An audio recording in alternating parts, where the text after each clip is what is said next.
रात का समय था। शहर की रफ्तार थमी हुई थी, मगर एक जगह हलचल थी। रायबाग का पुराना स्टेशन, जो सालों से बंद पड़ा था।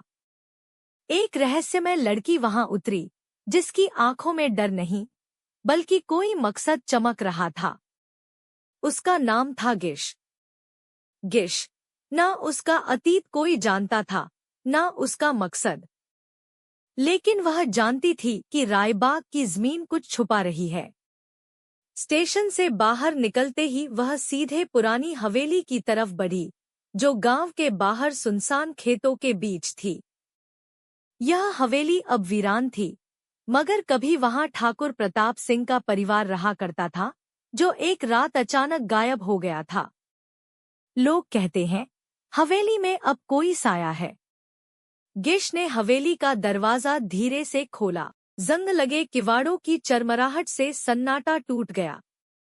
यही है वो जगह, गिश ने खुद से कहा, जहां सबकी कहानियां खत्म होती हैं और मेरी शुरू होती है। फ्लैशबैक 5 दिन पहले, एक अनजान शहर में। गिश एक छोटी किताब की दुकान में बैठी थी। उसके हाथ में एक पुराना खत था, जिस पर लिखा था, अगर तुम सच जानना चाहती हो तो रायबाग आओ। वहां तुम्हें जवाब मिलेगा, तुम्हारे पिता के बारे में। गिश के लिए ये सिर्फ खत नहीं था, बल्कि एक अधूरी कहानी का सिरा था। वर्तमान रायबाग। गिश हवेली के भीतर दाखिल हुई।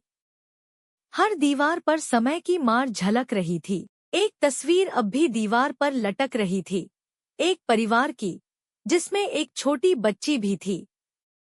गिश उस बच्ची को देख कुछ पल के लिए ठिठक गई। ये मैं हूँ, उसने धीमे से कहा। उसी पल ऊपर की मंजिल से किसी के चलने की आवाज आई। गिश ने सांस रोकी और अपनी जैकेट से एक छोटी टॉर्च निकाली। वह धीरे धीरे सीढ़ियां चढ़ने लगी। ऊपर एक कमरा बंद था, मगर दरवाजे के नीचे से हल्की रोशनी झलक रही थी। गिश ने दरवाजा खोला। एक बूढ़ा आदमी बैठा था, बिखरे बाल, खोई हुई आंखें। तुम आ गई, उस आदमी ने कहा, जैसे वो उसे जानता हो। आप मुझे जानते हैं? गिश ने पूछा। तुम्हें नहीं, तुम्हारे खून को जानता हूँ, वही खून जिसने इस हवेली को शापित किया था। गिश कुछ समझ नहीं पाई। तुम्हारे पिता ने यहाँ जो किया, उसका खामियाजा सबने भुगता, बूढ़ा बुदबुदाया। मेरे पिता? गिश की आवाज कांप उठी।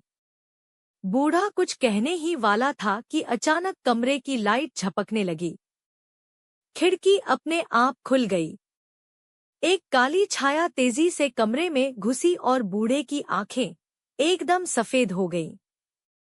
गिश डर के मारे पीछे हट गई। भाग, भाग जा यहाँ से, बूढ़े की फटी आवाज गूंजी। गिश दौड़कर नीचे आई, लेकिन बाहर निकलते ही देखा, हवेली का गेट अपने आप बंद हो चुका था।